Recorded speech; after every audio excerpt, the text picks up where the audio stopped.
अस्सलाम वालेकुम class. Next अब हम लोगों का जो टॉपिक है वो आपके पास है ज्योमेट्रिक प्रोग्रेशन या ज्योमेट्रिक सीक्वेंस। जो आपके पास है कि वो आपके पास ज्योमेट्रिक प्रोग्रेशन या ज्योमेट्रिक सीक्वेंस भी हम इसको कह सकते हैं कि वो आपके पास क्या होता है। अरिथमेटिक जो हमने किया था उसमें आपके पास क्या था कि आपके पास जो वैल्यूज दी जाती थी उन वैल्यूज के दरमियान में जो डिस्टेंस है वो आपके पास इक्वल होता था।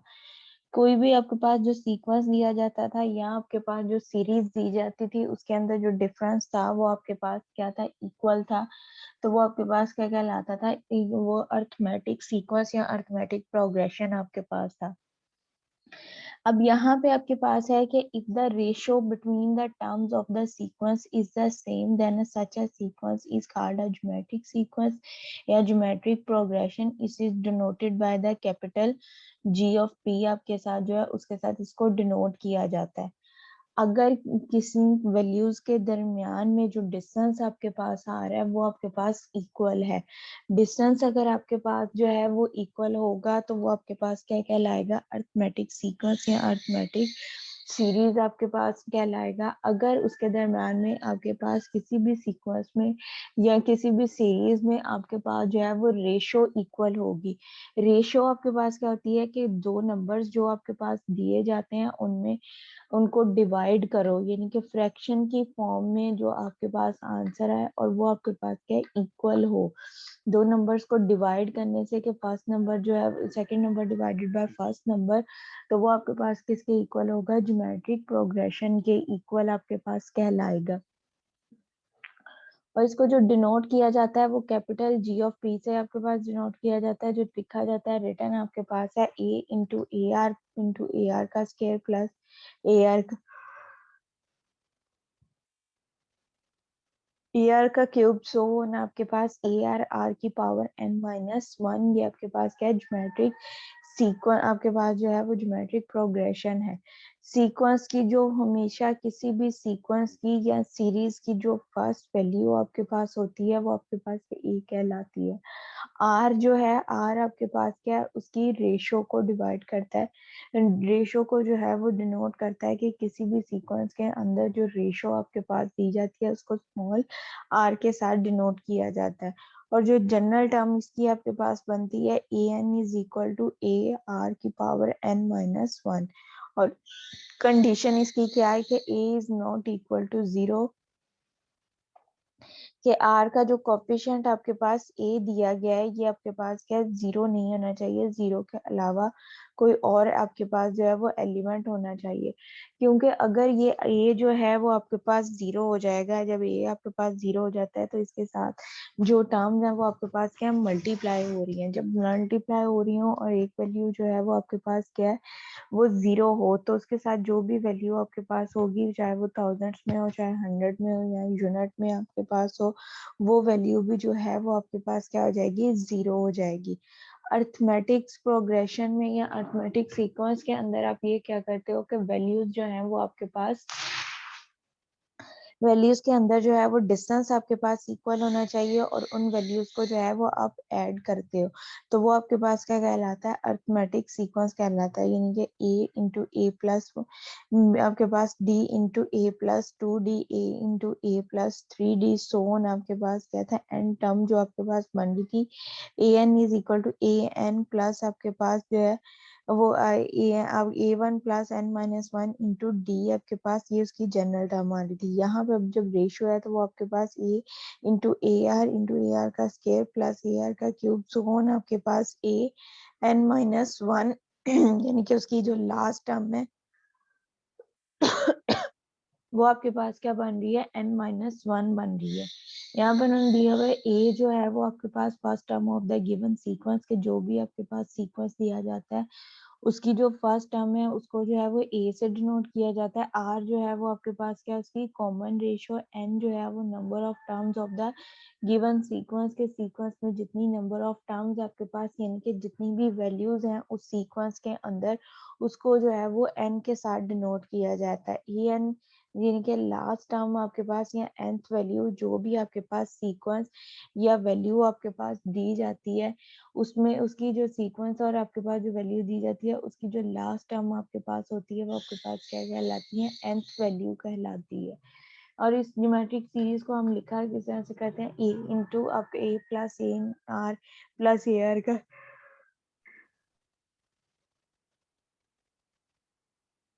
ए प्लस ए आर का स्क्वायर प्लस ए आर का क्यूब प्लस सो ऑन आपके पास वैल्यू है ए एन आर की पावर एन माइनस वन। और इसी सीक्वेंस की ज्योमेट्रिक सीक्वेंस की जो वैल्यूज आपके पास दी जाती हैं उनको जब हम ऐड कर लेते हैं तो जो आपके पास सीक्वेंस बनता है उसको सीरीज बोलते हैं। जब आपके पास सीक्वेंस की वैल्यूज को ऐड कर लेते हैं तो वो आपके पास क्या कहलाता है, सीरीज कहलाता है। यहाँ पे आपके पास दिख गई है series of the first and geometric series. अगर और जो सीक्वेंस है उसको an के साथ डिनोट किया जाता है, चाहे वो आपके पास अरिथमेटिक सीक्वेंस है या ज्योमेट्रिक सीक्वेंस है या आपके पास हार्मोनिक सीक्वेंस है। सीक्वेंस को हमेशा जो है वो an से डिनोट किया जाएगा और जो सीरीज है चाहे वो आपके पास अरिथमेटिक सीरीज है, ज्योमेट्रिक सीरीज या हार्मोनिक सीरीज है, सीरीज को हमेशा कैपिटल एस और स्मॉल एन के साथ डिनोट किया जाएगा। Sn is equal to a into 1 minus r की power n divided by 1 minus r if r जो है लेस देन 1। अगर r की वैल्यू यानी कि जो कॉमन रेशो हम ले रहे हैं वो आपके पास 1 से लेस है तो आपने ये वाला फार्मूला यूज करना है। और अगर आपके पास जो r की वैल्यू है वो 1 से ग्रेटर है यानी कि 1 2 3 या 1.5 1.2 1.3 है तो आपने ये वाला फार्मूला यूज करना है। Sn is equal to a into आपके पास r की power n minus one divided by r minus one. दो फार्मूले आपके पास दिए गए हैं, कंडीशन के हिसाब से जो है वो आपने ये सीरीज के फार्मूले को यूज करना है कि फर्स्ट जो होता है आप उसकी a लेते हो, उसके बाद r लेते हो। अगर r की वैल्यू आपके पास दी हुई है तो ओके, अगर नहीं आपके पास दी जाती तो आप क्या करोगे, second term divided by first term. और second term divided by first term करने के बाद जो r की वैल्यू बनती है अगर वो जो है वो आपके पास जो है r जो है वो 1 से लेस है तो ऊपर वाला फार्मूला यूज करोगे यानी कि 0.1 या 0.3 या आपके पास -1 -2 -1.5 1 -1 1/2 या इस तरह से कोई भी वैल्यू आपके पास आती है तो वो 1 से क्या होगी, लेस आपके पास होगी। और जो वैल्यू आपके पास 1 से लेस होगी तो आप ये ऊपर वाला फार्मूला यूज करोगे, 1 से ग्रेटर होगी तो ये नीचे वाला फार्मूला जो है इसको आप यूज करोगे। नेक्स्ट यहाँ पे आपके पास उन्होंने कहा है कि right the next 5 terms of the following sequence. आपके पास जो सीक्वेंस दिया गया उसमें फर्स्ट वैल्यू जो है वो 27 एंड 9 है, 3 27 9 3 सोन आपके पास जो है वो वैल्यूज दी गई हैं। उन्होंने आपसे ये कहा है कि right the next 5 terms of the following sequence. अब 27 जो है इसको A1 से डिनोट किया जाएगा और 9 जो है वो आपके क्या है A2 है और 3 जो है वो आपके पास क्या है A3 की वैल्यू है। नेक्स्ट उन्होंने 5 वैल्यूज हमें कहा है यानी कि A4 की वैल्यू, A5 की वैल्यू, A6 की वैल्यू, A7 और A8 तक जो है वो वैल्यूज हमने फाइंड आउट करनी है कि वो हमारे पास क्या आएंगी। अब जो गिवन सीक्वेंस है इसमें आपके पास जो है कि हमने जब उसके जनरल फार्मूला है उसके अंदर पुट करनी है वैल्यूज तो हमें वैल्यू किसकी चाहिए, एन की वैल्यू भी चाहिए, ए एन भी हमें यानी कि एन की वैल्यू भी चाहिए, ई एन में हमें नहीं पता वो भी हमें फाइंड करना है। सिर्फ हमारे पास जो चीजें यहाँ पे गिवन है वो आपके पास क्या है, ए आपके पास दिया गया है और दूसरा आपके पास जो है आर है। आर आप क्या करोगे, second term divided by first term, 9 divided by 27, 9 और 27 बोथ जो हैं वो आपके पास क्या दिए गए हैं, सेम टेबल के डिविजिबल दिए गए हैं। 9 और 27 जो है वो सेम टेबल के डिविजिबल हैं तो आप क्या करोगे, इसको डिवाइड कर लोगे तो आर की वैल्यू जो है वो आपके पास क्या आ जाएगी, 1/3 आपके पास आर की वैल्यू आ जाएगी। अब हमें पता है कि अर्थमेटिक यहाँ पे ज्योमेट्रिक प्रोग्रेशन का जो फार्मूला है वो आपके पास क्या है, a n is equal to A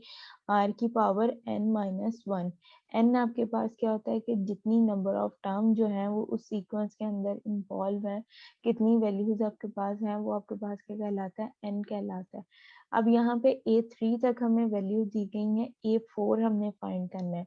A4 है और यानी कि n की वैल्यू जो है वो आपके पास क्या दी गई है, 4 दिया गया है। तो इसको फार्मूले में हमने पुट किया, A की जगह पे आपके पास 27 आ गया, R की जगह पे आपके पास क्या 1/3 आ गया, और 1/3 की जो पावर है वो आपके पास क्या थी, n-1, तो n की जगह पे आपके पास क्या 4, यानी कि फोर्थ वैल्यू हम लोग फाइंड आउट कर रहे हैं। तो यहाँ पे आपके पास क्या आ जाएगा, 1-3, 1/3 4 -1, तो ये आपके पास क्या हो जाएगा 27, 1/3 की पावर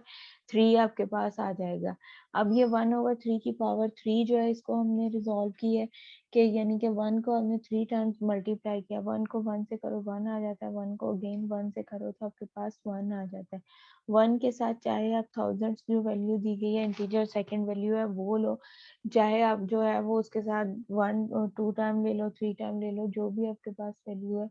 वो आपके पास 1 जो है वो 1 ही आएगा, चाहे वो जितनी भी उसकी पावर हो। सेकंड डिवाइडेड बाय आपके पास क्या है 3 है, तो 3 को हमने 3 टाइम मल्टीप्लाई करना है, तो आप क्या करोगे, 3 को 3 से किया तो आपके पास 9 आ जाएगा, 9 को 3 से किया तो 27 आपके पास आ जाएगा, यानी कि जो R की वैल्यू आपके पास आएगी वो आपके पास क्या है 27 इंटू 1/27 आपके पास आ जाएगा। अब जो है वो कैंसिल आउट, जो क्रॉस मल्टीप्लाई में आपके पास क्या आ रहा है 27 और 27 बोथ सेम टेबल के डिविजिबल है, इसको हम कटिंग कर देंगे तो यहाँ से हमारे पास जो रिमेनिंग वैल्यू बचती है वो 1 बचती है, यानी कि R4 फोर्थ वैल्यू जो हमारे पास आएगी वो हमारे पास क्या है 1 दिया गया। नेक्स्ट आपने A5 की वैल्यू फाइंड आउट करनी है, 27 1/3 और यहाँ पे 5 - 1 4 आपके पास हो जाएगा। वो ये 1/4 1/3 की पावर जो है वो 4 है, तो 1/3 को मतलब पहले आपने जो है वो 4 टाइम मल्टीप्लाई करना है, उसका जो आंसर आएगा उसको आपने 27 के साथ जो है वो मल्टीप्लाई करना है। अब यहाँ पे आपके पास जो वैल्यूज बन रही हैं वो आपके पास क्या है, 1/3 की पावर 4 है, 1/3 की पावर 4 है, 3 को 1 को 4 टाइम लिया तो 1 ही आ जाएगा, 3 को 4 टाइम किया, 3 की पावर 4 है, इट्स मीन कि आपने 3 को 4 टाइम मल्टीप्लाई करना है, ना कि जो है वो 3 का टेबल जो है वो 4 तक पढ़ना है। तो 3 को 3 से मल्टीप्लाई किया 9 आ जाएगा, 9 को 3 से मल्टीप्लाई किया 27, 27 को 3 से मल्टीप्लाई किया तो 81, यानी कि ए की 3 की पावर 4 जो है वो आपके पास किसके इक्वल है, 81 के इक्वल है। अब इसको हमने बोथ जो आपके पास एलिमेंट दिए गए हैं इसको लिया है, हमारे पास क्या हो जाएगा, यहाँ पे आपके पास क्या है A5 is equal to 27 multiply by 1/81, 27 और 81 जो है वो सेम टेबल के डिविजिबल है, इसको हमने डिवाइड किया 27 1 टाइम और 3 टाइम्स आपके पास क्या हो जाएगा 1/3 आपके पास आ जाएगा, 27 को 3 टाइम लोगे तो वो आपके पास किसके इक्वल है 81 के इक्वल है। सेकंड वैल्यू भी हमारे पास आ गई है A5 की वैल्यू। नेक्स्ट अब हमने जो है वो A6 की वैल्यू फाइंड आउट करनी है, सेम है उसी की तरह से फार्मूले के अंदर वैल्यूज पुट की है, 27 इंटू आपके पास क्या 1/3 उसकी पावर क्या है 6 - 1 है, यानी कि A6 की वैल्यू हम फाइंड कर रहे हैं, A की पावर जो है वो 6 - 1 दिया गया है, यानी कि 1/3 की पावर 5 है, 1/3 की पावर 5 जो है वो आपके पास किसके इक्वल होगा 243 के इक्वल। 4 तक हमारे पास क्या वैल्यू आई है 81 आया है, 81 को मजीद जो है वो 3 के साथ मल्टीप्लाई करते हैं तो यहाँ पे आपके पास जो है वो 243 आपके पास आ जाएगा, 27 और 243 सेम टेबल के डिविजिबल है, इसको हमने डिवाइड किया तो 27 जो है वो आपके पास 9 टाइम जो है वो 243 के इक्वल होता है, तो यहाँ से आपके पास जो A6 की वैल्यू है वो आपके पास क्या आ जाएगी 1/9 आपके पास आ जाएगा। नेक्स्ट आपके पास है A7 की वैल्यू 27, 1/3 की पावर 6 आपके पास रह जाएगा, 1/27 इनमें उसके 127 और आपके पास एक 1/3 की पावर 6 है, वो 245 तक हमारे पास जो वैल्यू आई थी 243 आपके पास आया था, अब जो है वो 243 को अगेन से जो है वो 3 के साथ मल्टीप्लाई कर दो तो आंसर आपके पास क्या आ जाएगा, 729 आपके पास आ जाएगा। 729 27 के टेबल पे जो है वो 27 टाइम आपके पास आता है। तो ये आपके कटिंग कर दोगे 27 वन टाइम और 27 टाइम आपके पास 729 के इक्वल। तो A7 की जो वैल्यू है वो हमारे पास क्या आ जाएगी, 1/27 आपके पास आ जाएगी।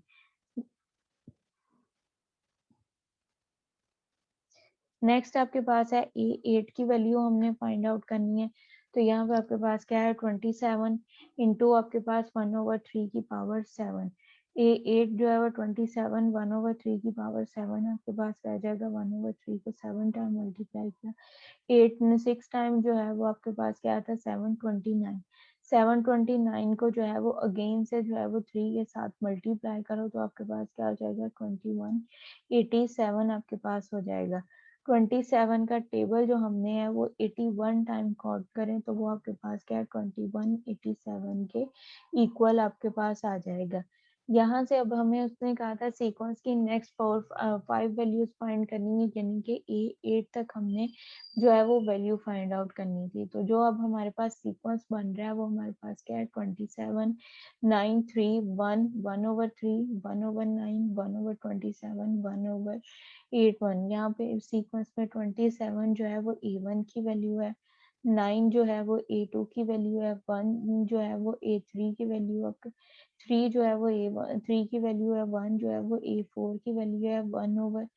1/3 जो है वो आपके पास जो है वो उसकी A5 की वैल्यू है, 1/9 A6 की वैल्यू है, 1/27 A7 की वैल्यू है, 1/81 A8 की वैल्यू आपके पास दी गई है। नेक्स्ट प्रॉब्लम जो है उसमें उन्होंने कहा है कि find the nth term of the geometric progression. एक ज्योमेट्रिक प्रोग्रेशन है उसमें हमें वैल्यूज जो रिक्वायर्ड होती हैं फार्मूले की, a की, r की और n जो है वो हमें दे दी गई है। उसने हमें कहा है कि हमने क्या करना है, nth टर्म यानी कि लास्ट टर्म जो है वो फाइंड आउट करनी है। इस सीक्वेंस की जो है वो फर्स्ट टर्म हमें दे दी गई है और उसका जो कॉमन रेशो है वो भी हमें दे दी गई है। टोटल नंबर ऑफ टर्म जो है उस सीक्वेंस के अंदर जो है कितनी टर्म्स इन्वॉल्व हैं उसको हम किससे डिनोट करते हैं, एन से, स्मॉल एन से। और यहाँ पे उन्होंने स्मॉल एन की जो वैल्यू है वो भी आपके पास दे दी हुई है। तो यहाँ पे अब आपके पास क्या है, ए जो है यानी कि स्टार्टिंग वैल्यू जो सीक्वेंस की है जिसकी 5 वैल्यूज टोटल है, उसमें से आपके पास जो ए है वो आपके पास किसके इक्वल है, 8 के इक्वल है। और आर जो है वो आपके पास किसके इक्वल है, 3/2 के इक्वल है। और n जो है वो इज इक्वल टू आपके पास किसके इक्वल है, 5 के इक्वल, यानी कि टोटल नंबर ऑफ टर्म जो इस सीक्वेंस में इन्वॉल्व है वो आपके पास क्या है, 5 है। अब फर्स्ट हमने क्या किया है, इसका हमने जो है इसको फार्मूले के अंदर पुट किया है, 8 3/2 होल की पावर जो है वो आपके पास क्या हो जाएगा, 5 - 1 आपके पास आ जाएगा। n 5 यानी कि टोटल नंबर ऑफ टर्म जो उसमें इन्वॉल्व है वो आपके पास क्या थी, 5 इन्वॉल्व थी। अब हमने उसको n की जगह पे 5 पुट किया तो आपके पास क्या हो जाएगा, 5 - 1 4 आपके पास आ जाएगा। यानी कि 8 इंटू आपके पास 3/2 की पावर जो है वो आपके पास 8 आ जाएगा। अब इसको हमने रिजॉल्व किया, 3 को 3 से मल्टीप्लाई किया 9 आ जाएगा, 9 को 3 से मल्टीप्लाई किया 27 आपके पास हो जाएगा, 27 को 3 से मल्टीप्लाई किया 81, यानी कि a की पावर 4 जो है वो आपके पास किसके इक्वल है, 81 के इक्वल। इसी तरह से 2 जो है उसको हमने 4 टाइम लिया, 2 को 2 से मल्टीप्लाई किया तो आपके पास 4 आ जाएगा, 4 को 2 से मल्टीप्लाई किया 8, 8 को 2 से मल्टीप्लाई किया 16 आपके पास आ जाएगा। अब जो ये वैल्यूज बन रही हैं वो आपके पास A5 की जो वैल्यू आपके पास आ रही है वो आपके पास क्या आ जाएगी, यहाँ पे आपके पास A5 की वैल्यू जो है वो दी गई है 81 डिवाइडेड बाय 16। अब 8 और क्रॉस मल्टीप्लाई में देखो, 8 और 16 जो है बोथ आपके पास क्या है, सेम टेबल के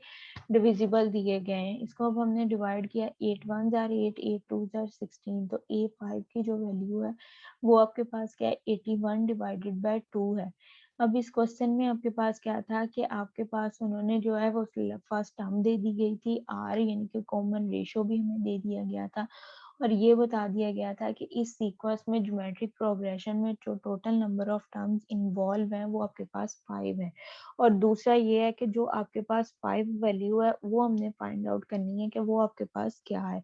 तो हम इसको फार्मूले में पुट किया, फार्मूले में पुट करके सिंप्लीफाई किया, तो A5 की जो वैल्यू है वो आपके पास क्या आ जाएगी, 81 डिवाइडेड बाय 2 आ गया। अब 81 और 2 जो है बोथ आपके पास जो है वो डिफरेंट टेबल के डिविजिबल है, इसलिए हम इसको डिवाइड नहीं कर सकते, तो ये वैल्यू जो है वो आपके पास एज इट आ जाएगी। नेक्स्ट आपके पास दिया गया find the geometric progression for which first term is 2 and second term is -6 n is equal to 5। उन्होंने कहा ज्योमेट्रिक प्रोग्रेशन हमने फाइंड आउट करना है। अब यहाँ पे क्या है कि उन्होंने उस प्रोग्रेशन ज्योमेट्रिक प्रोग्रेशन की जो है फर्स्ट 2 टर्म्स आपके पास दे दी गई हैं और टोटल टर्म भी उन्होंने बता दिया कि उस सीक्वेंस में आपके पास टोटल टर्म जो इन्वॉल्व होंगी वो आपके पास क्या है 5 होंगी। टोटल टर्म जो है वो 5 होंगी, फर्स्ट टर्म दे दी गई है, सेकंड टर्म दे दी गई है, यानी कि अननोन आपके पास क्या है, थर्ड, फोर्थ और फिफ्थ जो है, ये 3 वैल्यूज जो है वो आपके पास अननोन है, वो फाइंड करनी है। लेकिन उसने हमें यहाँ पे ये कहा है कि फाइंड द ज्योमेट्रिक सीक्वेंस, आपने जो है ज्योमेट्रिक प्रोग्रेशन को आपने फाइंड आउट करना है कि जी किस ज्योमेट्रिक प्रोग्रेशन के तहत जो है ए की फर्स्ट जो उसकी वैल्यू है वो 2 है और सेकंड जो वैल्यू है वो आपके पास क्या है 6 है। अब यहाँ पे हमने क्या करना है, पहले तो हमने जो है वो आर फाइंड आउट करना है। आर फाइंड आउट करने के लिए क्या है, second term divided by first term करोगे, सेकंड टर्म क्या है -6 डिवाइडेड बाय आपके पास फर्स्ट टर्म जो है वो 2 है। -6 डिवाइडेड बाय 2 आपके पास है, 2 1 जा 2, 2 2 जा 4 आपके पास, तो इसको हमने किया तो उसकी n की पावर जो है वो आपके पास क्या थी, 5 दी गई थी, यानी कि टोटल नंबर ऑफ टर्म्स हैं वो आपके पास 5 है। तो ये आपके पास क्या है, a n is equal to ए, वो ए वन आपके पास एन की पावर, आपके पास आर की पावर n-1। अब n जो है वो 5 दिया गया, वो हमने पुट कर दिया और जो इसका डिफरेंस लिया 6 -6 डिवाइडेड बाय 2, तो ये आपके पास क्या आ जाएगा, -3 आ जाएगा, यानी कि r जो है वो आपके पास -3 के इक्वल है और जो आपके पास आर की वैल्यू आपके पास -3 के इक्वल है, एन जो है वो आपके पास 5 के इक्वल है। फर्स्ट हमने इसका सीक्वेंस फाइंड आउट करना है कि जो अब हम सीक्वेंस ले रहे हैं उसके तहत इसकी फर्स्ट वैल्यू A2 निकलती है। अगर तो उसकी फर्स्ट वैल्यू जो है वो A2 आपके पास आ रही है, इट्स मीन कि ये सीक्वेंस जो है वो आपके पास ठीक है। अगर जो है इस सीक्वेंस के तहत जो है वो 2 आपके पास नहीं आता, तो इट्स मीन के वो जो सीक्वेंस आपके पास दिया गया है वो आपके पास उसकी वैल्यू ठीक नहीं है। अब यहाँ पे इसमें फार्मूले में वैल्यूज पुट की, ए की जगह पे हमने 2 पुट कर दिया, आर की जगह पे -3 और उसकी पावर जो है वो आपके पास क्या हो जाएगी, 5 दी गई है, n की जगह पे 5 -1 यानी कि -3 की पावर जो है वो आपके पास क्या आ जाएगा, 1 हो जाएगी। लेकिन हमने इसका सीक्वेंस फाइंड आउट करना है, तो इसलिए यहाँ पे आपके पास n की पावर जो हमने लेनी है वो 1 लेनी है, क्योंकि a1 की वैल्यू हम फाइंड आउट करें कि वो क्या है, a1 की वैल्यू यहाँ पे अब आपके पास क्या आ जाएगा, 1 -1 आ जाएगा। 1 - 1 0 के इक्वल, तो किसी चीज की पावर जो है वो अगर आपके पास 0 दी जाती है या नॉट दी जाती है, तो वो चीज जो होती है या वो वैल्यू जो इंटीजर्स है वो आपके पास किसके इक्वल होता है, 1 के इक्वल होता है। चाहे आपके पास 1000 की पावर या वेरिएबल की पावर या आपके पास किसी इंटीजर की पावर जो है वो आपके पास 0 या नॉट आ जाती है, तो वो चीज जो आपके पास वैल्यू इंटीजर या वैल्यू दी जाती है तो वो आपके पास किसके इक्वल हो जाती है, 1 के इक्वल है। तो यहाँ पे भी -3 की पावर जो है वो आपके पास नॉट आ रही है, तो वो किसके इक्वल है, 1 के इक्वल है। 2 को 1 से किया, आपके पास क्या आ जाएगा, 2, यानी कि a1 की वैल्यू जो है वो आपके पास 2 और जो ऊपर आपके पास गिवन था डाटा उसमें भी आपके पास a1 की वैल्यू जो थी वो आपके पास क्या दी गई थी, 2 थी। इट्स मीन कि हमारी जो ये सीक्वेंस है वो आपके पास क्या है, ठीक दिया गया, आपके पास जो सीक्वेंस है वो आपके पास करेक्ट है। नेक्स्ट अब सेकंड वैल्यू हमने फाइंड आउट करनी है a2, तो n की जगह पे 2 पुट कर दोगे, -2, 2 इंटू आपके पास -3, 2 की पावर 2 -1 आपके पास -3 की पावर 2 -1, तो वो आपके पास क्या आ जाएगा, 1 आ जाएगा। -3 की पावर 1 है। किसी भी चीज की पावर या वैल्यू अगर आपके पास जो दी गई है वो आपके पास नॉट हो, तो वो चीज या वो वैल्यू जो है वो आपके पास 1 के इक्वल होगी। लेकिन अगर किसी वेरिएबल की या इंटीजर की पावर जो है वो 1 हो, तो वो वेरिएबल आपके पास एज इट रहेगा। अब यहाँ पे -3 की पावर जो है वो 1 है, तो इट्स मीन कि ये वेरिएबल या पावर जो है वो आपके पास एज इट रहेगा। तो ये 3 को 2 से मल्टीप्लाई किया तो 6 और माइनस का साइन आपके पास एज इट। नेक्स्ट अब हमने A3 की वैल्यू फाइंड करनी है, 2 और 2 की पावर 2 इंटू 3 की पावर आपके पास क्या है 3 माइनस 1 हो जाएगा, वो 2 आपके पास आ जाएगा, माइनस 3 की पावर जो है वो 2 दिया गया है। A3 इंटू आपके पास जो है 2 को जो है वो माइनस 3 के साथ जो है उसका स्केयर है, तो मतलब स्केयर हमने 3 को 3 से मल्टीप्लाई किया, आपके पास जो है वो 9 आ जाएगा, और माइनस माइनस जो है वो आपके पास किसमें कन्वर्ट हो जाएगा, मल्टीप्लाई में, जो माइनस माइनस है वो आपके पास प्लस हो जाता है। लेकिन यही इसी तरह से अगर आपके पास जो है वो माइनस एडिशन सब्ट्रैक्शन में माइनस दिया जाए, माइनस माइनस तो वो होगा ऐड, लेकिन साइन जो है वो आपके पास क्या आएगा, माइनस का आएगा। लेकिन यहाँ पे आपके पास क्या था, -3 का स्केयर था, तो स्केयर मतलब -3 को आपने -3 के साथ मल्टीप्लाई किया तो आपके पास क्या +9 हो जाएगा। 9 को 2 से मल्टीप्लाई किया 18, यानी कि A3 की वैल्यू जो है वो आपके पास क्या आ रही है, 18 आ रही है। नेक्स्ट A4 की वैल्यू है, तो यहाँ पे आपके पास है 2h माइनस 3 की पावर 3 आपके पास हो जाएगा, -3 को 3 टाइम मल्टीप्लाई किया। अब पावर जो है वो आपके पास क्या है, इवन आपके पास ऑड दी गई है, तो इसके जो आंसर जब आपके पास वैल्यूज जो है उसकी पावर इवन दी जाए तो आपके पास वो नेगेटिव वैल्यू जो है वो पॉजिटिव में चेंज हो जाएगी। लेकिन अगर उसकी वैल्यू जो है वो आपके पास जो है वो नेगेटिव ही दी जाए आपके पास, तो वो आपके पास क्या है, उसकी वैल्यू जो है वो आपके पास उसकी पावर जो है वो आपके पास ऑड नंबर दी जाए, इवन नंबर की ऑड नंबर हो तो वो आप उसको मल्टीप्लाई करोगे तो वो आपके पास जो वैल्यू है वो आपके पास नेगेटिव ही आएगी। -3 को 3 से मल्टीप्लाई किया तो +9 आ जाएगा, +9 को -3 के साथ मल्टीप्लाई किया तो -27 आ जाएगा। फिर आपने -27 जो है उसको 2 के साथ मल्टीप्लाई करो तो आपके पास जो वैल्यू है वो -54 आ जाएगा, यानी कि A की वैल्यू जो है वो आपके पास क्या आ जाएगी, -54 आ जाएगा। नेक्स्ट अब हमने A5 यानी कि उसके अंदर टोटल नंबर ऑफ टर्म जो दी गई थी वो n जो था वो 5 के इक्वल था, यानी कि हमने जो वैल्यूज का सीक्वेंस फाइंड आउट करना था वो n 5 तक करना था। तो यहाँ पे n की जगह पे 5 आपके पास आ जाएगा, उसको हमने रिजॉल्व किया, -3 की पावर 4 है, 3 को 3 से मल्टीप्लाई किया +9 हो जाएगा, 9 को जो है -3 से मल्टीप्लाई किया -27 आ जाएगा। अब -27 को अगेन से जो है -3 के साथ मल्टीप्लाई करोगे, माइनस माइनस से कैंसिल आउट, 27 को 3 से मल्टीप्लाई किया 81 आ जाएगा। 81 को जो है वो 2 से मल्टीप्लाई किया तो आपके पास जो आंसर आ जाएगा वो 162 जो है वो आपके पास आंसर आ जाएगा। कोई भी वैल्यू जो आपके पास दी जाती है उसका हमने सीक्वेंस फाइंड आउट करना हो तो उसको हमने वैल्यू जो स्टार्ट लेना है वो 1 से जो है वो अपने A1 से जो है उन वैल्यूज का स्टार्ट आपने लेना है। नेक्स्ट प्रॉब्लम आपके पास दी गई है, if the second term of the geometric progression is 2 and the 11th term is 1/256, what is the first term. कि इस सीक्वेंस में आपके पास जो है ज्योमेट्रिक प्रोग्रेशन का सीक्वेंस दिया गया वो उसमें आपके पास जो सेकंड वैल्यू है वो आपके पास 2 के इक्वल है, और जो 11th वैल्यू है वो 1/256 के इक्वल है। इसमें से हमने सीक्वेंस की जो है वो फर्स्ट वैल्यू फाइंड आउट करनी है कि इस सीक्वेंस की फर्स्ट वैल्यू जो है वो हमारे पास क्या आएगी। उसके अब यहाँ पे सेकंड टर्म 2 के इक्वल है, 11 जो है वो आपके पास 1/250, फर्स्ट टर्म यानी कि ए की वैल्यू जो है वो हमने फाइंड आउट करनी है। अब कोई भी सीक्वेंस या सीरीज या geometric progression, geometric arithmetic sequence या अर्थमेटिक प्रोग्रेशन जो भी आपके पास दिया जाता है उसमें जब आपके पास जो है वो किसी चीज की कोई आपने वैल्यू फाइंड आउट करनी हो तो उसमें हमें ए और आर जो है वो तो उसकी वैल्यूज चाहिए होती हैं। अब यहाँ पे सेकंड टर्म और थर्ड दे दिया गया, ना तो सीक्वेंस दिया गया है और ना ही हमें उसकी वैल्यू बताई गई है। तो फर्स्ट हमने क्या करना है, उनकी वैल्यूज जो है वो फाइंड आउट करनी है।